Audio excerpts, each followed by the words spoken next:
নমস্কাৰ পুনৰবাৰ আপোনালোক সকলোকে মোৰ ক্লাছলৈ বুলি স্বাগতম জনাইছোঁ।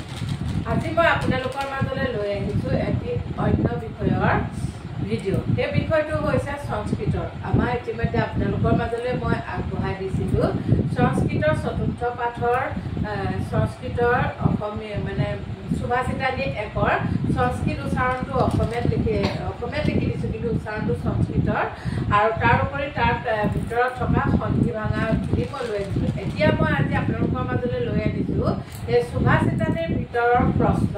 গতিকে ভিতৰৰ প্ৰশ্ন নিজে বনাই দিয়া প্ৰশ্ন। গতিকে আহকচোন সেই প্ৰশ্নকেইটানো কি আমি সেই বিষয়ে আলোচনা কৰোঁ। কিন্তু ছোৱালী পৰীক্ষাৰ বাবে অতি আৱশ্যক। গতিকে আপোনালোকে ভিডিঅ'টো স্কিপ নকৰিব আৰু ভালদৰে শুনিব। প্ৰথম প্ৰশ্নটো হৈছে পৃথিৱ্যাং কতি ৰত্নানি। আপোনালোকে ওপৰতো নাচাব, তলত চাব। মই আপোনালোকক বুজি পোৱাকৈ লিখি দিছোঁ। পৃথিৱ্যাং কতি ৰত্নানি। কতি হৈছে কিমান, ৰত্নানি হৈছে ৰত্ন। পৃথিৱীৰ ৰত্ন কেইটা, এনেকৈ কৈছে যে পৃথিৱ্যাং ত্ৰিণী, কতি হৈছে ত্ৰিণী। পৃথিৱ্যাং ত্ৰিণী ৰত্নানি, অৰ্থাৎ পৃথিৱীৰ ৰত্ন কেইটা, তিনিটা। তাৰপিছতে দ্বিতীয় প্ৰশ্নটো হৈছে পদুছে দীপকো কহ।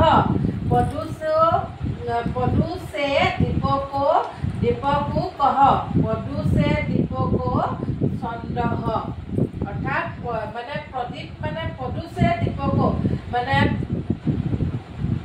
দীপক নিশ্চয় বুজি পাইছে আপোনালোকে, চাকি। আৰু সেইটো কি বুলি কয়, চন্দ্ৰৰ কি হয়, চন্দ্ৰৰ নিজে তাপ আৰু পোহৰ নাই, কিন্তু ই জোন কেতিয়া ওলায়, ৰাতি ওলায়। ৰাতি যেতিয়া আকাশখনত তৰাই কি হৈ থাকে, জোনাক হৈ থাকে, সেই চন্দ্ৰই সেই তাৰ পোহৰত কি হৈ থাকে, তৰাবিলাকৰ জ্যোতিষ্কৰ পোহৰত কি হৈ থাকে, জিলিকি থাকে। সেইটোৱে কৈছে যে পদুছে দীপকো চন্দ্ৰহ।